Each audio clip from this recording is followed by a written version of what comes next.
के दो पहलू। सिक्के के दोनों पहलू एक दूसरे से जुड़े होते हुए भी एक दूसरे के विपरीत होते हैं, लेकिन एक का अस्तित्व दूसरे के बिना संभव नहीं होता। हम अपने दैनिक जीवन में कई ऐसे शब्दों का प्रयोग करते हैं जो एक ही सिक्के के दो पहलू की तरह होते हैं, जैसे अंधेरा और उजाला, सुख और दुख, मिलना और बिछुड़ना, यश और अपयश। ये सभी शब्द एक दूसरे के पूरक होते हैं, अर्थात एक के बिना दूसरे का कोई अर्थ नहीं रह जाता।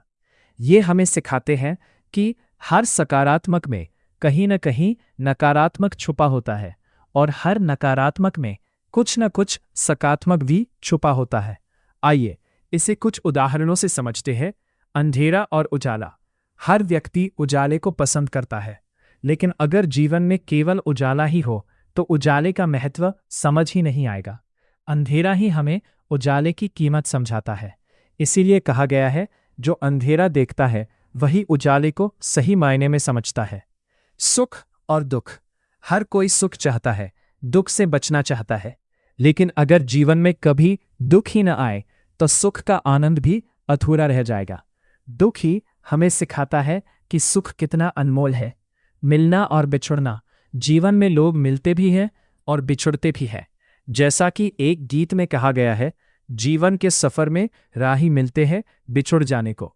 मिलने के साथ ही बिछुड़ना छुपा होता है और बिछुड़ने के बाद ही किसी के महत्व का एहसास होता है। यश और अपयश। यश और अपयश का भी चोली दामन का साथ है। जिसका नाम होता है उसी पर सबसे ज्यादा आलोचना भी होती है। जैसा कि कहा गया है, जो है नाम वाला वही तो बदनाम है। अब जरा सोचिए, मनुष्य का जीवन भी बिल्कुल सिक्के के दो पहलुओं जैसा ही होता है। कभी सुख तो कभी दुख, कभी आशा तो कभी निराशा, कभी जीत तो कभी हार, कभी खुशी तो कभी गम। यही जीवन का संतुलन है, यही जीवन की सच्चाई है। यदि आपको ये वीडियो पसंद आया हो तो इसे लाइक करें, शेयर करें, कमेंट करें और इस चैनल को सब्सक्राइब करना ना भूलें।